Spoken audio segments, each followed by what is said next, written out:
Bonsoir à tous. Bonsoir Olivier, bonsoir Marine. Voilà. Ce soir, nous Bonsoir. avons le plaisir de recevoir Olivier Taduc pour nous parler de sa nouveauté, Le réveil du tigre. Voilà. Ben Donc, oui, euh, bonsoir. Bonsoir à tous. donc Marine nous fera le relais avec vos commentaires, vos questions, si vous en avez pour Olivier. Et puis, je vous propose de débuter dès à présent. Donc Olivier Taduc, qui co-scénarise et qui dessine Le Réveil du Tigre, qui est en quelque sorte une suite et une fin à la série Shinaman qui compte 9 tomes. Voilà, donc c'est une série qui a débuté en 1997. Voilà. Exact, exact. Donc, Et je dois intervenir, là, je ah dois bah expliquer quelque chose. quand tu veux, il n'y a pas de souci. Ça D'accord. faisait 14 ans que tu n'avais pas dessiné Shinaman. Oui, exactement, parce qu'entre-temps, j'ai fait quelques albums sur d'autres séries, comme Mon Pépé est un fantôme ou Griffe Blanche, et puis un 13 Mystery, voilà, avec Luc Brunvig. Et effectivement, on a fait 9 albums sur la série Chinaman avec Serge Letendre et mon épouse au scénario. On était tous les trois à écrire, on s'est mis tous les trois à écrire l'histoire parce qu'au départ, on l'avait fait à deux avec ma femme et comme on avait travaillé avec Serge ensemble sur les voyages de Takuan et qu'on s'était bien entendu, je lui avais proposé, si ça l'intéressait, de venir me rejoindre sur ce projet que j'avais dans mes cartons. Un projet que j'avais plus ou moins imaginé lors d'un voyage aux États-Unis. Sur la côte ouest, j'avais visité un musée à San Francisco qui retraçait la vie des émigrants chinois à l'époque. Et donc, ça a été une mine pour nous, une mine d'informations, de documentation. Et donc, moi, j'avais toute la doc qui nous permettait de lancer cette série. Et Serge Le Tendre y est passé un peu plus tard, 2 ou 3 ans plus tard, pour compléter lui aussi D'accord. à San Francisco. Et au fil de ces 9 tomes, le personnage de Shinaman, Shenlong, il s'est construit. Il a commencé dans la triade. Il a connu Oui, les oui, chemins de fer. Enfin, après, il y a eu la mine d'or. Enfin, c'est ça, jusqu'à c'est là, dans ça. le dernier tome, où en fait, il arrive au moment où on découvre le pétrole, l'automobile. Voilà. Enfin, il a Ouais, traversé l'histoire, on va dire. c'est une espèce de raccourci de l'histoire américaine, parce que c'est vrai qu'on ne fait pas toute l'histoire américaine, mais ce qui est sûr, c'est que quand on prend le personnage qui débarque à San Francisco, il arrive de Canton, accompagné de son maître, parce que lui, il fait partie d'une triade, c'est-à-dire une mafia chinoise, quoi. Et ils sont là pour régler des affaires avec la diaspora chinoise qui est installée à San Francisco, parce qu'effectivement, ils étaient en lien au niveau des activités illicites. On va dire que les Chinois rendaient des comptes aux Chinois de Canton. Voilà. Les Chinois de San Francisco rendaient des comptes aux Chinois de Canton. Et donc, c'est pour régler une bête histoire de plus ou moins régulière avec donc la mafia installée à San Francisco et il va s'en suivre des aventures parce que le personnage va devoir quitter précipitamment San Francisco pour des raisons que je ne vais pas dévoiler maintenant parce que sinon ça serait dommage pour le lecteur, mais voilà, il va être amené à on va dire, errer sur les territoires américains et il va croiser des gens au fil de ses aventures. Et c'est ça qui m'intéressait, de montrer la vie d'un émigré chinois à cette époque. Donc c'est un cow-boy quelque part à sa façon, C'est ça. mais un cow-boy qui vient de l'Est. Voilà. Un western super original, comme on n'en a jamais vu, je pense. Euh, Ouais, après, en fait, moi, j'avais très envie, parce que j'ai toujours eu envie de faire un western en bande dessinée, et j'avais très envie de faire on va dire un western à part.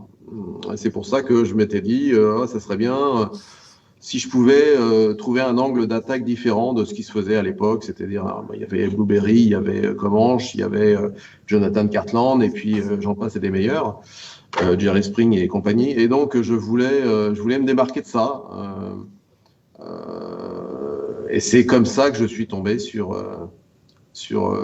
une partie de l'histoire méconnue, c'est-à-dire l'immigration chinoise, qui s'est principalement focalisée au moment de la ruée vers l'or, parce que c'est vrai que beaucoup de Chinois ont émigré à ce moment-là, parce qu'on leur avait dit en Chine qu'aux États-Unis, il n'y avait qu'à se baisser pour ramasser de l'or. Et c'est pour ça d'ailleurs que le premier tome s'appelle La Montagne d'Or, parce que pour eux, c'était une montagne d'or. Et ils ont été quand même assez déçus quand ils sont arrivés aux États-Unis. Et ils ont aussi servi de main-d'œuvre pour le chemin de fer. Il me semble que j'avais lu une interview de toi justement où tu disais que pour les photos officielles, ils avaient été complètement oubliés. Bien sûr, oui, oui. Alors après, effectivement, il y a eu une deuxième vague d'immigration pour la construction du chemin de fer. Ils avaient besoin de main-d'œuvre, hein, ça c'est clair. Hein, c'était une main-d'œuvre assez travailleuse. Et d'ailleurs, il y a eu pas mal de rivalités entre la communauté chinoise et la communauté irlandaise qui voyaient d'un mauvais œil toute cette main-d'œuvre venue d'Asie leur prendre leur travail. Enfin voilà. Il y a eu d'ailleurs, que l'on retrouve dans un des albums de Shinaman. Exactement. Et concernant Shinaman, voilà, c'est un immigré. Les immigrés n'avaient pas la vie facile en arrivant en Amérique. Mais lui, on peut dire qu'il a réussi à tirer un petit peu à s'en sortir. Malgré tout, il est pas, il rencontre de drôles aventures, de drôles entre guillemets, parce que il morfle quand même pas mal aussi, hein. Oui, c'est vrai que le ton de la série dès le départ était assez noir, mais c'est un peu ce qui nous intéressait à Serge et moi, montrer ce contexte difficile.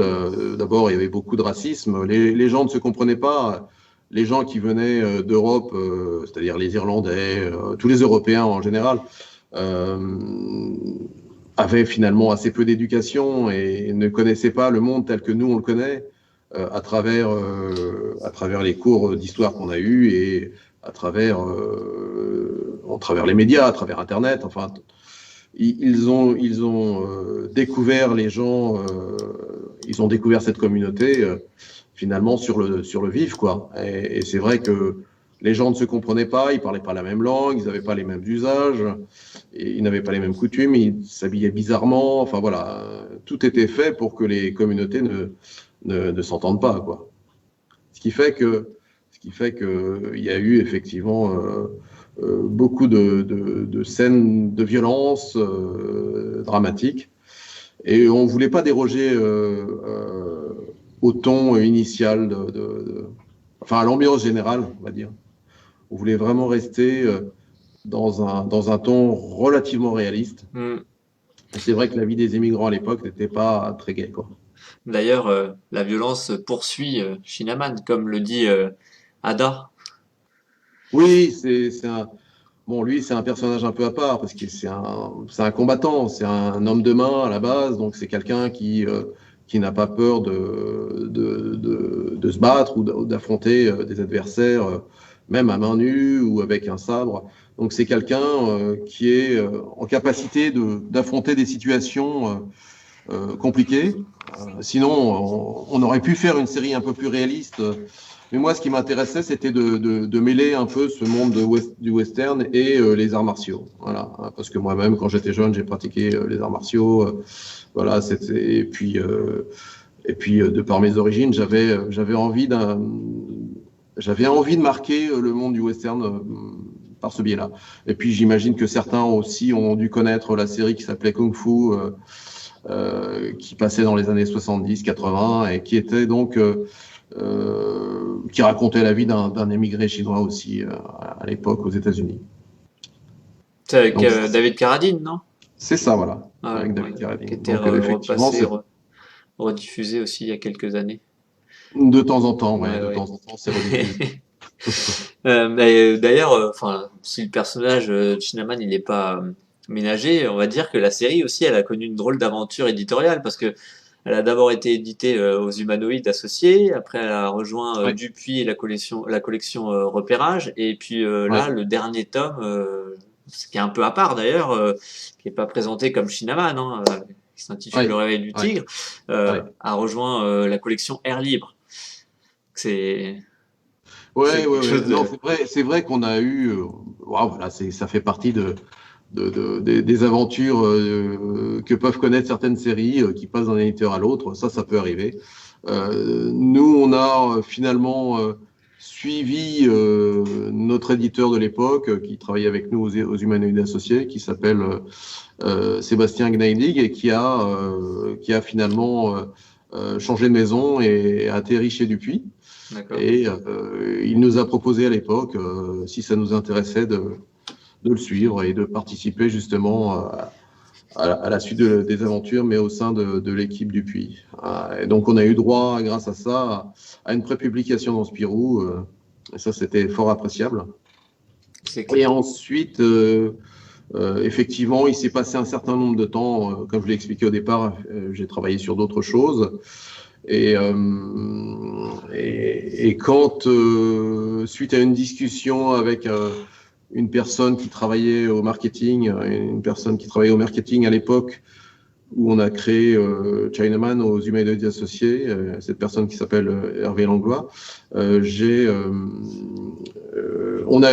discutant, au fil de la discussion, on a trouvé l'idée d'une histoire où le personnage de Chinaman serait plus âgé. Et ça a fait tilt chez moi. Vraiment, je me suis dit que ça serait vraiment une histoire qui me plairait. Peut-être parce que j'ai vieilli moi aussi, certainement. Mes centres d'intérêt avaient changé. Et l'idée de dessiner les aventures d'un personnage vieillissant, ça m'a vraiment excité, quoi. Et est-ce que quand vous avez terminé le tome 9, vous vous êtes dit à un moment, on va y revenir à un moment ou à un autre, d'une façon ou d'une autre, ou est-ce que Alors, c'était parce que ce la fin enfin c'était pas réellement une fin en fait Ouais, ouais, c'était plus ou moins prévu qu'on continue. Et puis finalement, les aléas de la vie éditoriale ont fait que ça s'est arrêté comme ça. Mais c'était pas vraiment prévu que ça s'arrête en l'état. Et puis les équipes changent, même au sein des maisons d'édition. Enfin bref, on est revenu un peu à la charge avec cet épisode-là parce que vraiment, on s'était dit que ça pouvait intéresser beaucoup de gens. C'était la suite, plus ou moins, du personnage, en tout cas. Ça pouvait se lire de façon autonome et je crois que toutes les maisons auraient été intéressées par le publier. Bon, il était plutôt logique de rester au sein de la maison Dupuis, étant donné que le personnage y avait vécu une grande partie de sa vie éditoriale, quoi. et que la collection Air Libre permet aussi un format différent. Moi, j'avais pas imaginé que ce serait forcément Air Libre dans lequel l'album serait publié. D'abord, au départ, on avait prévu que ce serait en 2 ou 3 tomes. En tout cas, le projet en lui-même n'était pas forcément fait en un one-shot. D'accord. Et c'est notre éditeur de chez Dupuis, qui s'appelle José Louequet, euh, qui a, euh, au vu de l'histoire, décidé de l'intégrer au sein de la collection Air Libre. Il s'est dit que ça pouvait faire un bel album, vraiment une belle histoire. Et donc, c'était pour ça nécessaire de rassembler ces différents tomes en un seul. Et c'était pas gênant en soi, si ce n'est qu'il m'a fallu travailler pendant 3 ans sur cet album avant de le voir Oui. édité, quoi. Ce qui est quand même une aventure au long terme. Et c'est pas toujours très simple de tenir comme ça le marathon pendant 3 ans. Ouais. Donc ouais, plus de 130 pages en fait, hein, donc l'album. Voilà, voilà. Il y a du boulot. C'est clair que de voir concrétiser en librairie, ça fait toujours du bien, j'imagine. Mais Ah nous, oui, tu nous as oui, mis oui, l'eau à oui, la oui. bouche l'année dernière en nous montrant déjà des extraits. Mais je pense que ce titre-là était attendu par tes fans. Voilà. Ben, j'espère. En tout cas, on a des retours qui sont super, hein, extraordinaires. En tout cas, on s'attendait pas forcément à ça. On a toujours le secret espoir que ce qu'on va produire va intéresser les gens, hein. C'est toujours l'incertitude au moment de le faire, mais Mhm. vraiment dès la réception, dès les premières sorties, ça a été relativement, enfin ça a été très positif, quoi. Voilà, faut pas jouer les modestes, ça a été super positif et on a été très contents, ouais. Aussi bien Dupuis qui a misé gros quand même sur cet album parce qu'ils ont investi pas forcément en temps, mais oui en temps bien évidemment, mais surtout en argent pour me permettre de vivre pendant ces 3 ans et de faire cet album dans des conditions tout à fait honorables.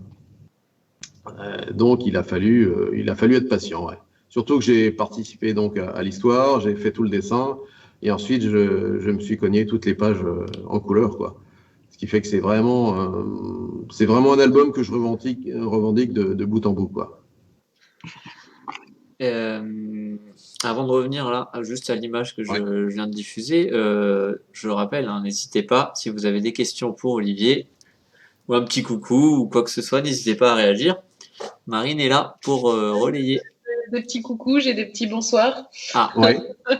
Je m'apprêtais à demander si c'était une question parce que j'ai eu un petit doute sur sur une phrase qui n'a pas de point d'interrogation à la fin. Comme je suis un petit peu bête et méchante, je voulais demander. Mais voilà, on a une remarque sur les rééditions d'intégrales des précédents tomes. Oui, c'est vrai. Il y a eu un super travail de la part des éditions Dupuis qui ont réédité les 9 tomes sous forme de 3 intégrales. Pour lesquels en fait, il existait déjà une première intégrale qui avait été publiée il y a plus de 10 ans, je dirais. Et donc, ils ont édité 2 autres intégrales pour rassembler tous les épisodes qui avaient été créés. Et pour l'occasion, j'ai refait 2 couvertures pour les tomes 2 et 3 de ces intégrales. Et c'est vraiment des très très beaux albums. On est très content de, de, de ces albums. Et c'est vrai que ça permettra comme ça à tous les gens qui ne connaissent pas, parce que c'est vrai que j'en ai croisé, hein, j'en ai croisé en dédicace, en séance de dédicace à droite et à gauche, qui ne connaissaient pas la série, qui ont découvert le personnage à travers Le Réveil du Tigre, et qui ont eu envie, et grand bien leur face, de découvrir a posteriori les aventures du personnage, quoi, oui, de Chuck. oui, parce que rappelons-le, Le Réveil du Tigre peut se lire indépendamment malgré tout. Donc, Exactement, exactement. On fait un tout petit résumé au tout départ de l'album qui tient en deux lignes, pratiquement, enfin en 2 phrases, quoi, pratiquement. Donc c'est vraiment très succinct. On n'a pas besoin d'avoir lu les 9 tomes. C'est mieux, hein, c'est sûr, c'est toujours mieux parce qu'on est familiarisé avec le personnage, mais ça peut se lire sans. on comprendra mieux comment il en est arrivé là 20 ans plus tard. Pas vrai, enfin disons que oui et non, parce qu'on le reprend à un endroit où enfin très éloigné de l'endroit où il a été laissé au tome 9. Donc Ouais. non, les gens sont assez surpris et d'ailleurs de le retrouver dans ces conditions-là. C'est ça qui était Mais intéressant. c'est vrai qu'il y a eu un choc. Il fallait quand même imaginer ce qui avait pu se passer Ouais. pendant ce laps de temps. Ouais. Ça a été une petite comment dire, un petit challenge, justement. J'ai demandé à mes 2 autres partenaires pour l'écriture de cette histoire d'imaginer de leur côté. Et ensuite, on a dû rassembler toutes les versions de chacun pour voir quelle était celle qui pouvait être la plus intéressante, quoi. Mais je pense que de toute façon, c'est pas trop un spoil si on annonce ce qu'il a, enfin, la période qu'il a vécue. Hein, on est d'accord. Oui, il a subi un traumatisme. Pendant la guerre de sécession. Voilà, il a fait partie. Ce qu'on a trouvé de la documentation où effectivement quelques Chinois avaient participé à la guerre de sécession. Donc on s'est rapidement engouffré dans cette idée d'avoir, enfin pour le personnage, d'avoir vécu cette période-là, et puis pour une raison X ou Y, d'avoir subi des traumatismes. Je vais pas tout dévoiler. Non, non, non. Mais voilà. Et le personnage est assez abîmé. Quand on le prend, effectivement, au tout départ de l'histoire, il n'est que l'ombre de lui-même. D'où le réveil du tigre. Voilà. Euh, Le tigre est un peu juste, assoupi. comment? Le tigre est un peu assoupi, Voilà. effectivement. Bah, comme il dit, hein, le tigre a le droit de se reposer également, hein. Je crois qu'à un moment, il y a un passage comme ça où il dit a le droit au repos un petit peu. Là, je voudrais revenir sur l'image que j'ai. Tu m'as envoyé une planche que tu m'as dit qui était coupée, donc au montage. Alors, Ouais. comment on peut en arriver à couper une planche qui est vraiment déjà assez aboutie? Voilà. Explique-nous. En fait, le scénario qu'on a écrit était une matière vivante. C'est-à-dire qu'à la base, quand on a écrit cette histoire, au niveau du découpage, Serge, qui avait fait un découpage assez précis suite à notre création d'histoire, était tombé sur une pagination qui était aux alentours de 112 pages. 112 pages dessinées. Et au final, l'histoire en fait 124. C'est pour te dire que il se trouve que par moment, il fallait remonter un peu l'histoire pour serrer au plus près des objectifs premiers. Parce que des fois, on s'égare un peu, et puis d'autres fois, on a besoin de s'étendre un peu sur telle ou telle séquence, ou d'en rajouter une. Alors, il y a des séquences qui ont été rajoutées, et celle-ci fait partie de celles qui ont été supprimées. Voilà, ça devait s'écouler sur 2 ou 3 pages, et au vu de la lecture, je me suis dit, non, c'est pas possible, on peut pas la garder. On peut pas garder cette séquence, je la trouvais hors de propos, en fait. Et Serge en a convenu, ce qui fait qu'on l'a purement et simplement retirée de l'album. Et du coup, tu peux nous expliquer un petit peu ce qui se passe sur cette planche? Ce qui se passait sur cette planche, c'était une préparation d'une rencontre qui se fait à un certain moment, un peu plus tard. Et cette rencontre, elle n'avait pas besoin d'être préparée. Donc, on a supprimé cette rencontre entre deux personnages, entre guillemets, méchants de l'histoire.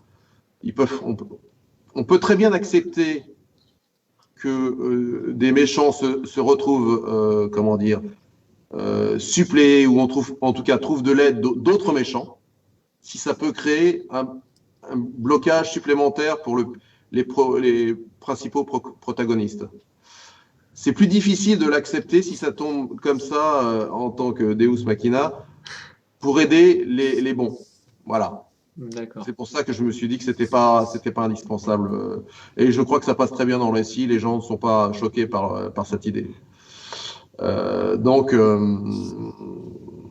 voilà, je regrette pas du tout de l'avoir supprimé, même si on peut constater que j'avais pratiquement tout fait dans cette page. J'ai pas attaqué la suivante, mais voilà, au moins celle-là, elle est partie pour la bonne cause. D'accord. Ça fait partie des risques du métier. Des fois, on s'engage sur des pistes, et puis on peut s'apercevoir. C'est assez douloureux quand même, c'est vrai, parce qu'on passe du temps à dessiner. Mais c'est comme au cinéma, des fois on peut passer du temps sur le tournage d'une séquence et puis se dire finalement qu'elle est trop et puis on la sacrifie. Ça fait partie des risques. Oui. Oui. Parce que c'était compliqué d'écrire vraiment une histoire de bout en bout sur 124 pages du premier coup. Pour moi, c'était très compliqué. Il fallait que ça évolue au fur et à mesure, que je me sente immergé dans cette histoire et on la ressent au mieux au fur et à mesure de sa création.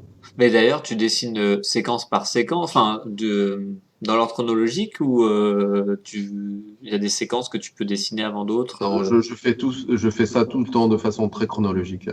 J'ai du mal à piocher de ci, de là des séquences. Je sais que des confrères le font. Moi, surtout que le scénario, comme j'en faisais partie, évoluait, il était nécessaire d'être dans la continuité, de manière à ce que, si on s'engouffrait dans une piste, qu'on ne soit pas coincé par la suite, parce qu'on avait déjà dessiné une séquence ultérieure, quoi. D'accord. Il fallait vraiment la créer au fur et à mesure. et créer au fur et à mesure. Alors, Marine a une question pour toi. Oui. Alors oui, en fait, alors c'est pas vraiment une question, mais il y a des remarques sur la version noir et blanc et la version couleur. Il y a des discussions sur le fil sur voilà ceux qui ont la version noir et blanc et ceux qui ont la version couleur. Du coup, c'est moi qui pose la question, mais est-ce qu'on peut parler de ça?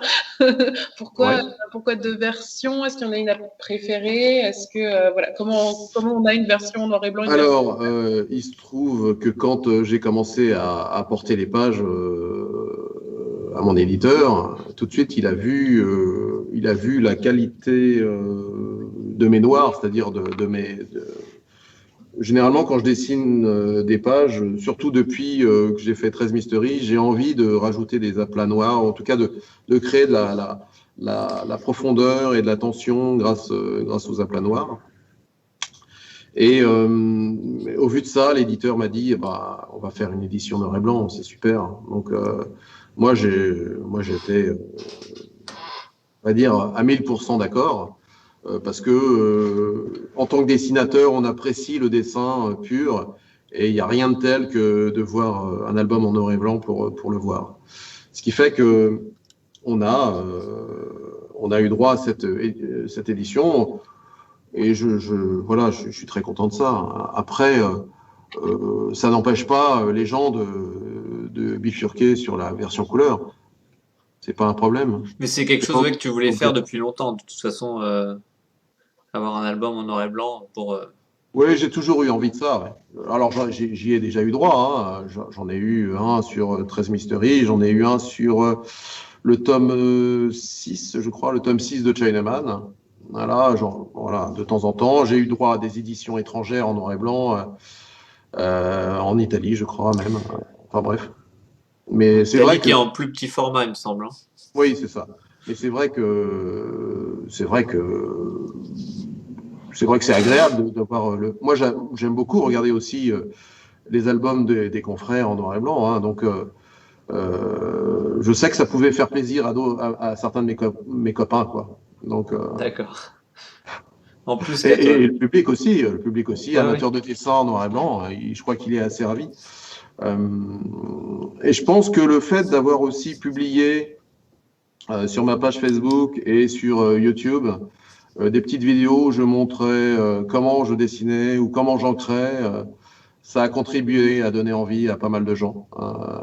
Donc voilà, bah, si les gens n'ont pas eu l'occasion de les voir, qu'ils n'hésitent pas à aller faire un tour sur ma page Facebook, parce que là on me voit ancrer avec des outils tout à fait traditionnels, c'est-à-dire pinceau, plume, stylo plume, enfin voilà, tout ce qui fait l'attirail du dessinateur classique. Et tu as une chaîne YouTube, Marine va laisser le lien en commentaire, vous pouvez retrouver la chaîne YouTube d'Olivier.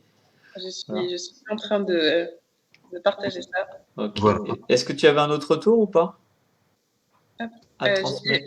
J'ai d'autres bonsoirs et et d'autres petits coucous de ce genre, mais pas de questions particulières. Pas de questions pour l'instant, ça va venir peut-être. Ouais. Alors du coup, en 14 ans, depuis le dernier tome, tu as eu diverses expériences. Sur quel aspect tu penses avoir le plus progressé dans l'univers de Chinaman?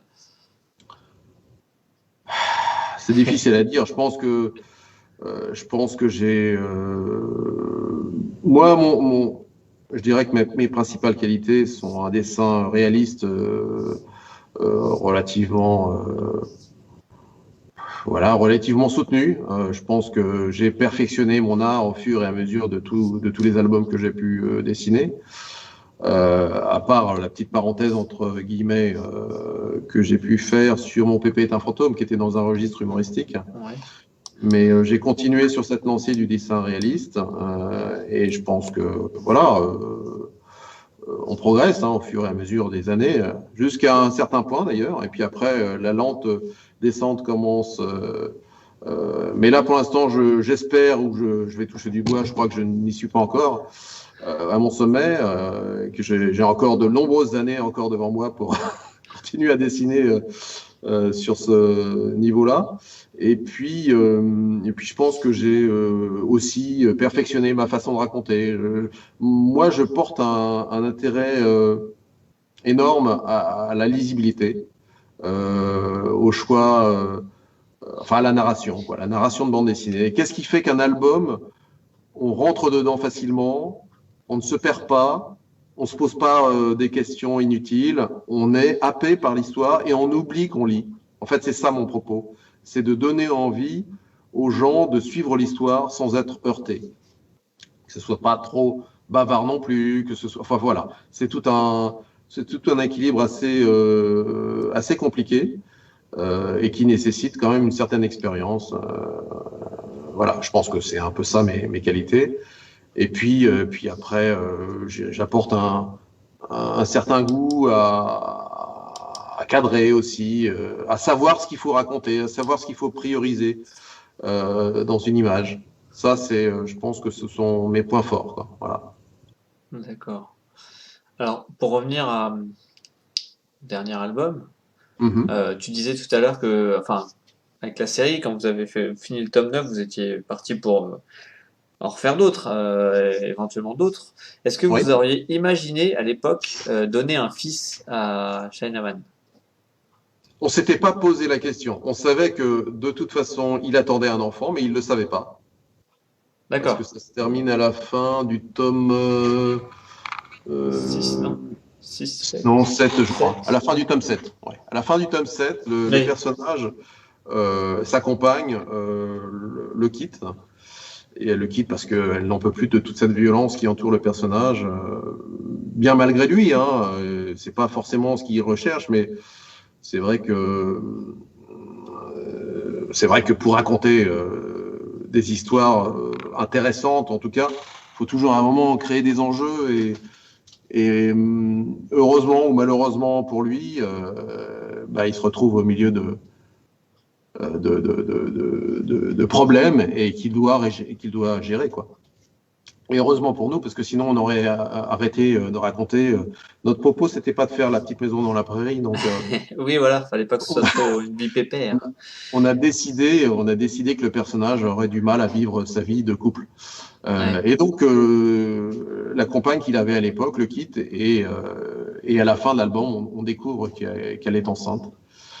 Et le personnage, le Chinaman ne sait pas. Et il le découvre 20 ans plus tard. Voilà, enfin un peu plus de 20 ans plus tard.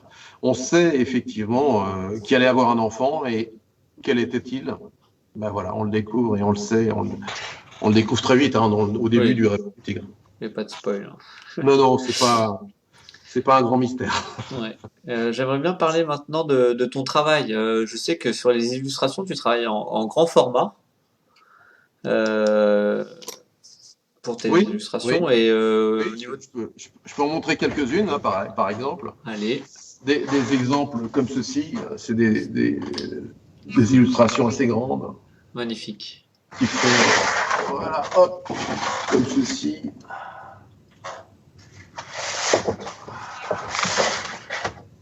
Elles sont réalisées à quelle fin C'est des Alors, commandes? c'est destiné à une exposition qui aura lieu avec la Galerie Magaine, je ne sais pas quand, parce que les conditions sanitaires sont un peu compliquées en ce moment. Voilà, et donc, je fais des choses comme ça, même en noir et blanc. Et tu dois en faire combien, du coup, pour l'expo? J'en ai fait au moins une demi-douzaine, voire plus. Voilà. C'est magnifique. Voilà, des choses comme ça. On peut découvrir autant la couleur, le travail à la couleur que en noir et blanc. Ouais. Je suis désolé, ça sera pas forcément très très agréable de le voir sur un. Voilà. On imagine quand même. Un peu comme ça encore. Bon, ça c'est plus le Chinaman de l'ancienne époque. Ouais.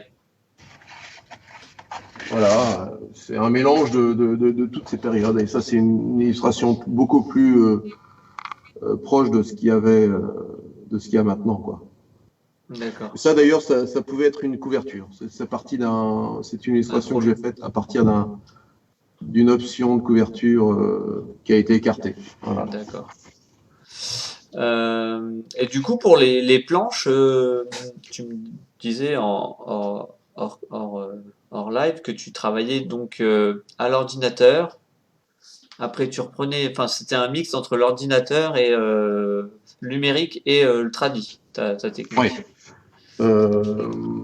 Et je pourrais même faire un partage d'écran si ça intéresse quelqu'un. C'est possible. Euh, Est-ce que c'est possible pour vous? je sais pas, on peut essayer. On n'a jamais fait. Vous l'avez jamais fait. Eh ben, ça sera l'occasion. Allez, Alors, toc. Est-ce que je peux partager mon écran? Démarrer le partage. Est-ce que vous voyez mon écran? alors pour l'instant, oui, on voit ton écran. D'accord. Donc, des pages, voilà, des pages.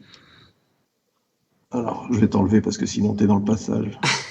C'est pas forcément élégant. C'était la seule façon pour que je passe à l'écran. Page Manga Studio, Story. Voilà. On va prendre une page qu'on va afficher en grand. C'est un peu de l'aventure là, hein, parce qu'on n'a pas préparé ça, mais c'est pas grave. Hein.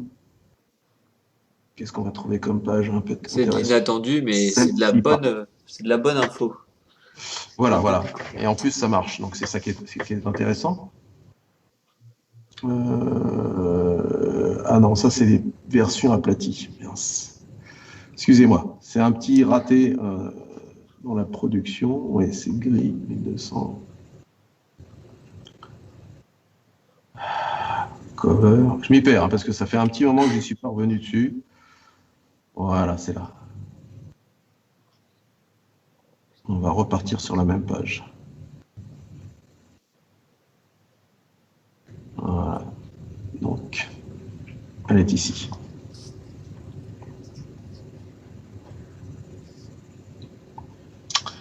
Voilà. Donc, moi, ce qui se passe, c'est que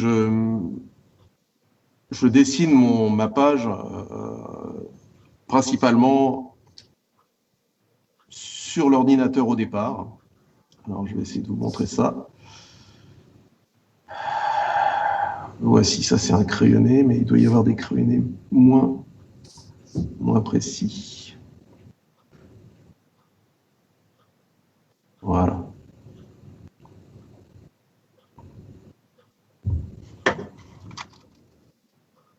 Monter la couleur. Voici les premières esquisses. Voilà. Ça, c'est une page à faire en informatique pour imaginer la séquence. Donc, on arrive à distinguer quelques éléments. On voit des cavaliers ici. On en voit un avec une longue vue. Enfin bref, tout est installé. Alors normalement, il doit y avoir, je ne sais pas où c'est, mais peu importe. Il y a normalement des traits de cases. Les traits de cases sont prévus bien évidemment assez rapidement pour ne pas dessiner n'importe où, quoi. Voilà. Donc là, on a donc les recherches des différentes cases. Et ensuite, je vais préciser le crayonné. Ça, c'est toujours de l'informatique. Je vais préciser le crayonné de manière à ce que... Je vais essayer, encore une fois, de monter un peu. Voilà. Donc là, c'est une version crayonnée très proche du résultat final, c'est-à-dire près d'être ancré. Et une fois que j'ai ça, je l'imprime sur un papier en gris très léger. Et ensuite, je passe à l'ancrage. Voilà. Et donc là, vous voyez, il y a tous les noirs qui apparaissent. D'accord. Donc je reviens un peu en arrière. Il y a très peu de noirs là sur la partie. Je vais décaler ça sur le côté pour que vous ayez un peu plus de vue. Voilà. Donc là, c'est vraiment du trait de contour, hein, pratiquement. Et ça, c'est toi à la main. Ça, c'est ma version numérique. Numérique, d'accord. Voilà. Et puis quand je l'encre sur le papier, eh ben, on obtient, D'accord. ben, je décide de poser les noirs précisément à certains endroits. Voilà, je vais mettre une petite ambiance ici, là en avant-plan. Enfin bref, c'est quelque chose que je fais vraiment sur le papier avec mes pinceaux et mes stylos plumes ou mes plumes. Et enfin, je rajoute le texte qui est prévu bien évidemment à l'avance. Hein. Mhm. Je ne le pose pas comme ça à la va-vite. Il est déjà établi quand je me mets à dessiner. Ça me permet de savoir à peu près où je vais dessiner pour pouvoir caser mon texte. D'ailleurs, je vais passer en même temps en parallèle le diaporama avec le placement des bulles que tu m'as que tu m'avais envoyé. Voilà. Voilà. Voilà. Donc, c'est comme ça que ça s'organise. Voilà. J'ai les bulles d'un côté et j'ai le texte de l'autre. C'est l'avantage de travailler en numérique, c'est qu'on peut dessiner sur le papier sans avoir à s'occuper de placer ces bulles, même si elles sont prévues, hein, mais en tout cas, on peut laisser libre cours à ses envies et dessiner, Oui. par exemple, l'arbre en entier. J'ai pas de souci vis-à-vis de ça, quoi. D'accord. Voilà, l'arbre, il est dessiné, même s'il va être sacrifié au final.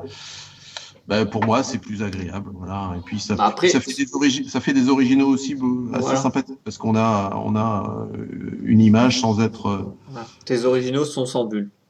voilà, les originaux sont sans bulles. À part les toutes premières où j'avais commencé à mettre les bulles, mais le problème c'est que on a fait de telles modifications que je me suis dit oh, je vais arrêter de les mettre en définitif sur les pages Ouais. parce que sinon je vais devoir gratter, modifier et ça va être l'enfer. Donc voilà, D'accord. j'ai pris la décision Ok. par la suite. D'accord. Bon, c'était Voilà, sympa. je vais quitter le partage. Hein. Ouais. Et puis Marine a une question. A une question. Voilà pour toi.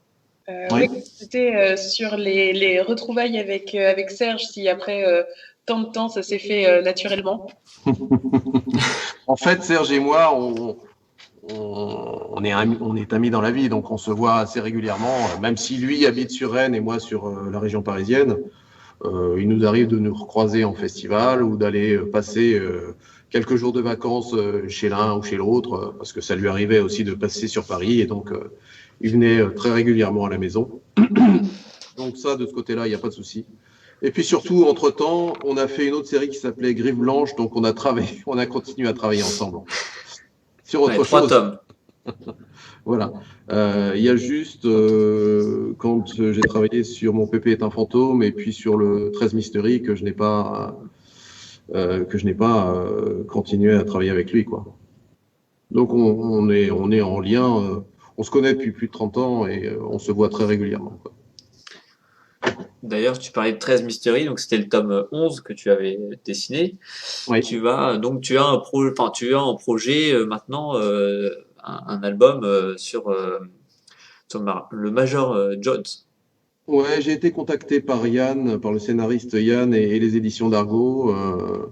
Ils avaient remarqué que j'avais fini mon album sur le réveil du tigre et ils s'étaient dit que je pouvais faire un, un bon dessinateur concernant parce que j'avais travaillé avec eux sur 13 Mystery et que je pouvais envisager éventuellement de continuer à travailler avec eux sur une mini-série qui sera liée au Major Jones. Ouais. Et du coup, en combien de tomes si c'est une mini-série, tu sais pas? A priori, ça serait 3. J'espère pas plus. Voilà. Parce que j'ai mes propres projets que j'aimerais mener à bien par la suite. D'ailleurs, pas toutes, mais dans beaucoup de tes séries, tu mets en avant des personnages d'origine asiatique. Enfin, c'est pas un reproche, hein. Mais ce que je veux dire, c'est que, c'est vrai que ce genre de personnages, on n'en voit pas souvent, et grâce à toi, eh bien, ils sont mis en lumière, en fait. Enfin, c'est quelque chose qui te, je pense, qui te tient à On cœur. va dire que on va dire qu'à l'époque où j'ai créé la série Chinaman, oui, il n'y en avait pas beaucoup. Ça, c'est vrai. Qu'est-ce qu'il pouvait y avoir? Il pouvait y avoir. Il y avait Kogaratsu de Michets et Boss qui racontait la vie d'un samouraï japonais. Il y avait aussi une autre série qui était dessinée par Gigi, alors je me souviens plus du nom de la série. Et il y avait aussi Vink qui avait dessiné la série Le Moine Fou. Alors avec comme personnage principal une européenne, mais l'environnement était l'Asie, quoi. C'était le Vietnam a priori. Non, la Chine. Mais il avait fait aussi un collectif. Il avait fait un bouquin qui rassemblait plusieurs récits courts et qui s'appelait Derrière la haie de bambou, je crois, et qui se passait principalement au Vietnam. Donc, ouais, c'est vrai qu'à l'époque, il n'y avait pas beaucoup, d'abord, il n'y avait pas beaucoup de dessinateurs d'origine asiatique. Et puis, il n'y avait pas énormément non plus de personnages. Mais je pense qu'on dessine bien ce qu'on aime et ce qu'on connaît. Voilà. Et mon envie, moi, c'était aussi de me distinguer de mes petits camarades. Je pense qu'on a tous envie de ça, à un moment ou à un autre. De pas forcément faire comme les autres, mais d'apporter sa pierre à l'édifice. Et mais ça c'est, pour moi, ça s'est réalisé comme ça, en faisant plutôt des personnages d'origine asiatique. Ouais. D'accord. Et Mais je vais pas faire que ça. Hein. non, mais justement, là, tu dis que tu veux pas t'engager trop longtemps sur Major Jones et que tu as d'autres idées en tête. Qu'est-ce que, après avoir développé une histoire de western, quelles sont tes envies? Mais j'en ai, mais je peux pas en parler là. Désolé, je peux pas en parler. C'est encore trop tôt. Je vais faire du co-scénario également, mais avec quelqu'un d'autre que Serge. Voilà. Mais pour l'instant, je peux pas en parler. C'est D'accord. quand même trop tôt. Ouais, mais déjà, ouais, d'accord. T'as déjà donc quelqu'un avec qui travailler. Ouais, D'accord. ouais, on a déjà pratiquement tout écrit. Enfin, pas D'accord. tout écrit, mais on a, Donc, voilà, on s'est fait plaisir parce que c'est vrai que raconter une histoire, c'est le meilleur moment. Parce qu'après, il faut la dessiner et là ça va devenir très fastidieux. Très long et très fastidieux. c'est à toi de jouer après. Ok. Ça peut être du plaisir, hein, bien évidemment, mais ça va s'étaler sur 1 an, 2 ans, 3 ans parfois. D'accord. C'est un travail de très très longue haleine. Ouais. Ah, il faut pas croire que le métier de dessinateur, c'est un métier fun. Non, bah non, parce que généralement, On est chez soi, voilà. on est penché sur la table à dessin ou sur la tablette. Et on passe des jours, des semaines, des mois, des années sur voilà, et des fois on sort pas. Pour nous, le confinement, c'est pas un souci. Hein. Franchement, le confinement, on connaît. Et Ah, justement, effectivement, on va pas au restaurant ni au bar, mais non. on a l'habitude de ça. Et on passe des journées tout seul dans notre antre, dans notre caverne, à dessiner. Alors, des fois, on le fait en compagnie d'autres, parce que grâce à Internet et à l'informatique, on peut se retrouver en communauté comme on le fait là actuellement, Justement, avec d'autres camarades voilà. dessinateurs. Tu participes à un atelier virtuel avec Philippe Larbier, Christophe Lazé et Bob Berger, entre autres. Voilà. Entre autres, oui, je fréquente d'autres voilà. collègues, amis. C'est J'en fréquente, oui, j'en fréquente. voilà. C'est l'avantage. Ouais, on a un petit atelier virtuel qui a un nom. Je ne pourrais pas le diffuser sans ton accord, mais voilà. Ouais, non, c'est vraiment un peu private joke. Mais voilà. Mais comment dire, justement, ce type d'atelier, enfin, comment ça se passe? Vous vous réunissez à voilà, tel jour, vous discutez de vos différents projets. Enfin voilà, j'aimerais bien savoir comment ça se passe. Ça se passe que, en fait, tout le monde n'est pas disponible en même temps, et puis chacun vient quand il est disponible, quand il a le temps, quand il a envie de travailler, quand il a, voilà. C'est vrai que les plus assidus, en général, c'est plutôt moi et Philippe Larbier. Voilà, on est là pratiquement en permanence. Et puis les autres arrivent de temps en temps et viennent se greffer dans la conférence. C'est aussi sympa que d'avoir des collègues de bureau, quoi. Voilà. Ouais. Sauf qu'on va pas prendre le café ensemble, mais c'est aussi sympa. Voilà.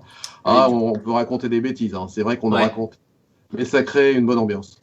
Et du coup, vous vous montrez vos travaux respectifs ou pas? De temps en temps, de temps en temps. Ouais. C'est pas l'essentiel, Si non. vous avez, Franchement, chacun est dans son univers et raconte et dessine ses petites ouais. histoires à lui.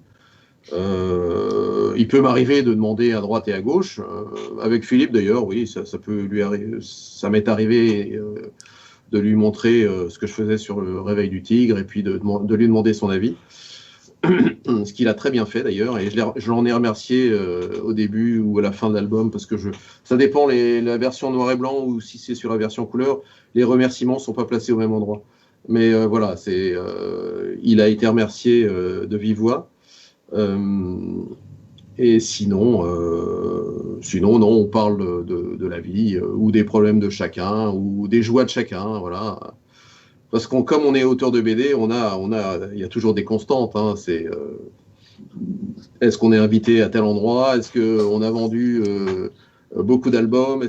Voilà, c'est des choses qui font partie de la vie du dessinateur. Est-ce qu'on va s'emballer sur un projet? Est-ce qu'on va faire une affiche de festival? Voilà les genres de situations dans lesquelles on se retrouve. On a souvent des conseils. Ouais, ça peut être des conseils au niveau du dessin, mais c'est très rare. C'est très rare. Et ça permet de se sentir un petit peu moins seul sur sa table à dessin, j'imagine. Oui, parce qu'en fait, il faudrait trouver des gens qui soient disponibles la journée. Et en général, les autres, ils sont salariés ou ils font un autre métier. Donc, voilà, de préférence, on va choisir des gens qui font le même métier que nous, qui ont la même disponibilité et la même envie de partager en fait nos solitudes. Parce que c'est ça, on est comme des moines copistes dans notre coin. On fabrique. Qui sortent pendant les week-ends en festival, quasiment, on va dire. Ouais, voilà, c'est ça. C'est vrai qu'on est aux deux extrêmes, c'est-à-dire qu'on peut être extrêmement solitaire et finalement, on se retrouve parfois au milieu de foules de gens qui sont là pour avoir des petits dessins, pour avoir des dédicaces, pour avoir voilà. C'est très très bizarre comme situation. Mais bon, on a pris l'habitude. Hein. Voilà, j'ai ma casquette du dessinateur et puis ma casquette du VRP, celui qui vient vendre ses albums en festival ou en dédicace. Je suis une bête de guerre, c'est une machine à dédicacer. Voilà. D'accord. Marine, est-ce que tu as d'autres choses à transmettre à Olivier? Pas pour l'instant. Non, parce qu'on s'approche, donc on avait convenu avec Olivier d'une heure. Je pense qu'on s'approche du terme, donc oui. Ah, voilà. Allez. Sur le gong. Voilà, un petit dernier retour Facebook. Exactement. Allons-y. Sur les librairies et le fait qu'elles soient devenues commerce essentiel, si c'est une bonne nouvelle pour les auteurs.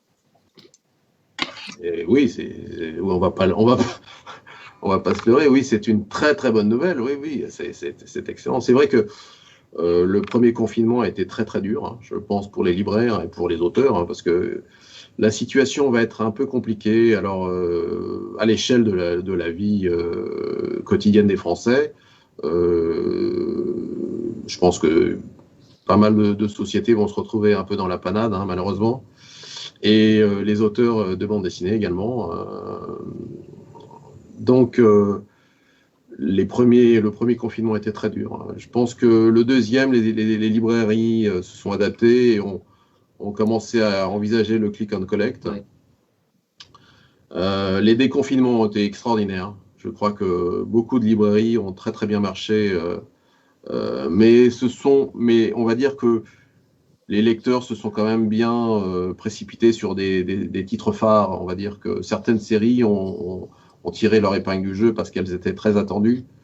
Mais ça a été un peu plus dur pour les albums qui n'étaient pas attendus ou pour les séries qui étaient un peu plus faibles. Là, je pense qu'elles ont vraiment trinqué. Donc, l'idée que les librairies restent ouvertes, c'est super, quoi. Ça, c'est vrai que c'est une bonne nouvelle. Après, je pense qu'il y a des albums qui ont été reportés dû au contexte sanitaire. qui vont, je sais pas, sortir, je ne sais pas quand. Si ça se trouve, certains ne sortiront jamais. Voilà, il va y avoir forcément des conséquences. Et certains, C'est l'avenir qui nous dira ce qu'il en est, quoi. et certains vont en ont profité d'ailleurs pour avancer sur, par exemple, le tome suivant, et du coup, ça va faire des sorties rapprochées. Donc, ce qui est pas mauvais pour une série également d'avoir des tomes qui suivent assez rapidement. Des fois, Ouais, c'est dans le meilleur des cas, je dirais. voilà. Dans le pire des cas, ça pourrait ne jamais sortir. Voilà. Ouais. Voilà. Donc, on ne sait pas. On ne sait pas. Je sais que chez Dupuis, pas mal de titres ont été décalés, quoi. Ouais. En 2020. Oui. Après, tout le monde ne peut pas sortir. On ne peut pas multiplier les sorties en 2021 non plus. Il va falloir étaler ça sur plusieurs années. Donc, forcément, des auteurs qui attendaient de savoir si leur album allait sortir et allait marcher pour pouvoir envisager une suite se retrouvent parfois dans une attente impossible à surmonter, quoi. Ok. Eh bien, Olivier, merci pour cette entrevue. Merci à vous de nous avoir suivis. Donc pour rappel, le live est disponible dans quelques minutes sur notre page Facebook ainsi que sur notre chaîne YouTube. N'hésitez pas à vous abonner et à liker les vidéos, bien entendu. Et puis nous on vous donne rendez-vous très bientôt pour un nouveau live. Voilà. Je vous souhaite une bonne soirée. Bonsoir. Au revoir Olivier. Au revoir.